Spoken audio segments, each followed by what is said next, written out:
L'armée russe est désormais aux portes de Kiev et ses chars pourraient commencer à encercler la capitale par le nord. Plus de la moitié des habitants ont fui des combats imminents. Au 16e jour de guerre, Moscou a également bombardé 2 villes à une centaine de kilomètres de la frontière polonaise dans l'ouest du pays. Ce matin, des missiles longue portée et de haute précision ont visé des infrastructures militaires ukrainiennes. Les bases aériennes de Lutsk et d'Ivano-Frankivsk ont été mises hors service. Les images satellites rapportent des mouvements de dispersion et de redéploiement des troupes russes.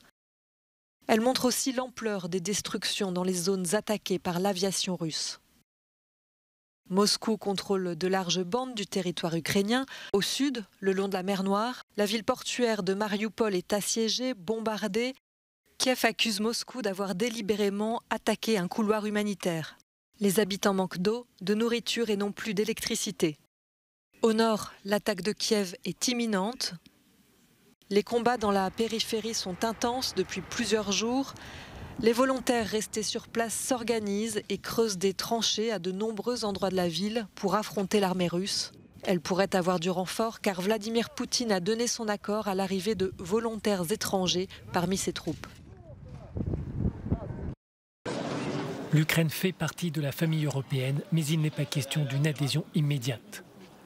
Réunis en sommet à Versailles pendant 2 jours, le message des 27 chefs d'État et de gouvernement est clair.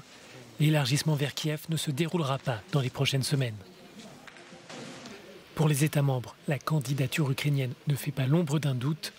Toutefois, selon les dirigeants, il est très difficile de pouvoir mettre en place une procédure accélérée alors que le pays est en pleine guerre.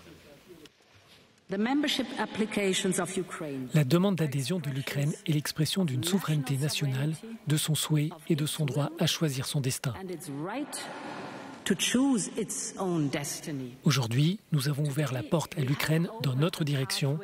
Ils font partie de la famille européenne.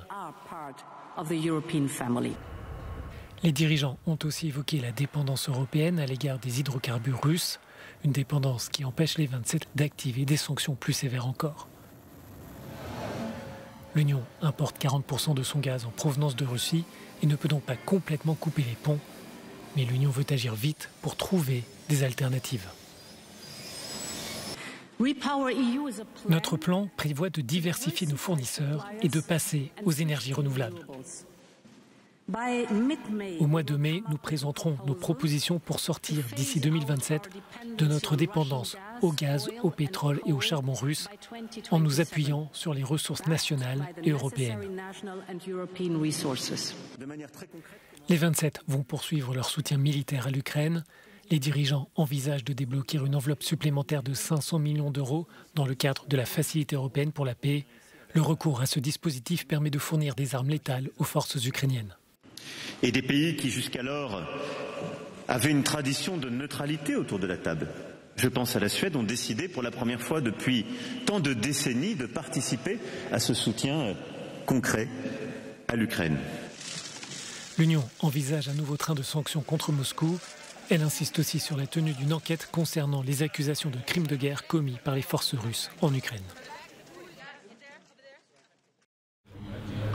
Être russe et vivre en Ukraine, une situation délicate à laquelle font face aujourd'hui de nombreuses femmes et hommes qui vivent dans ce pays en guerre et dénoncent l'invasion décrétée par le Kremlin. Andrei possède un passeport russe, mais sa vie est à Kiev. Il aimerait pouvoir prêter main forte à l'armée ukrainienne. Je me suis déjà rendu 5 fois au centre d'enrôlement militaire, mais ils ne m'ont pas accepté car j'ai un passeport russe. J'ai essayé une autre voie en allant à Azov, mais cela n'a pas abouti non plus. C'est pourquoi je me porte volontaire. Andrei se dit déterminé à défendre la capitale ukrainienne si les troupes russes entrent dans Kiev. Kiev, c'est aussi ma maison. Comme les habitants de cette ville, je dois et je veux aussi la protéger. Si les troupes russes entrent ici, j'aimerais pouvoir les accueillir avec des armes et non pas les mains vides.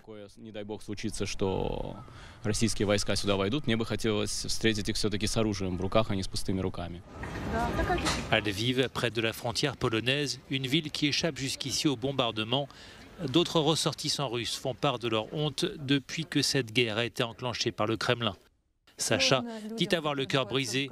Elle s'inquiète pour les Russes vivant en Ukraine qui se retrouvent pris en étau.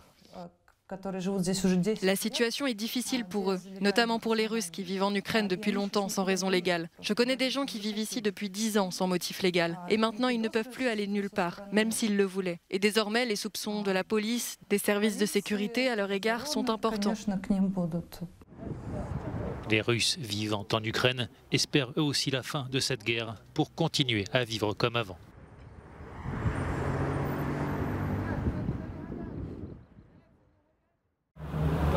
Comment est-il possible qu'un drone de la taille d'un avion militaire traverse 3 pays de l'OTAN sans être intercepté?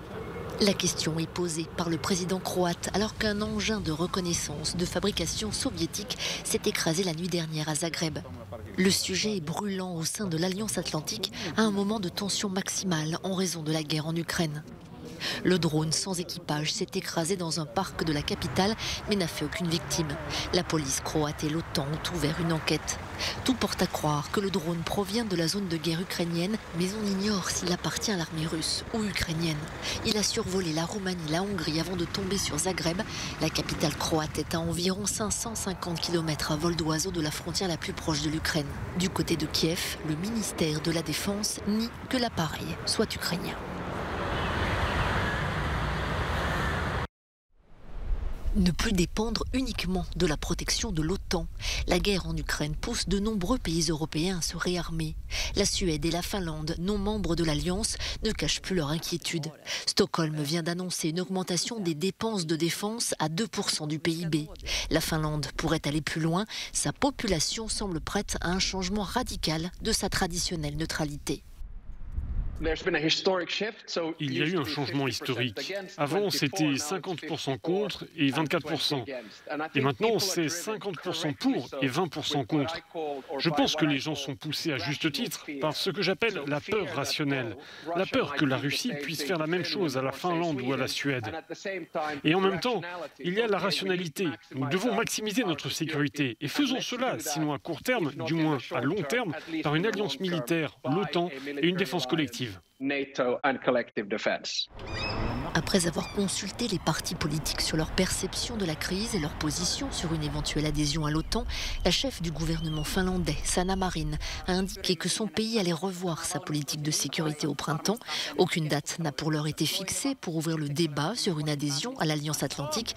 Pour l'instant, la priorité semble être de renforcer la coopération en matière de sécurité, à commencer par demander des garanties à ses homologues d'activer la clause de défense mutuelle en cas d'agression armée sur le territoire d'un État membre.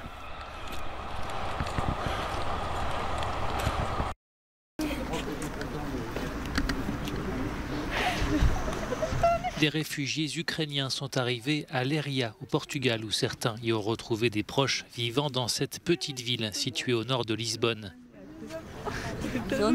Pour les héberger, la ville a réaménagé des loges dans le stade de football construit pour l'Euro 2004. Des loges transformées en chambres et décorées avec les couleurs de l'Ukraine pour offrir aux réfugiés épuisés du réconfort.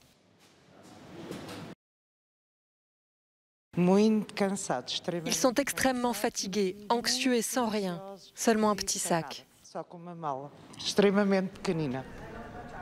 Dans le stade de Leiria, une cinquantaine de lits sont mis à disposition des réfugiés. Parmi eux, essentiellement des femmes et des enfants.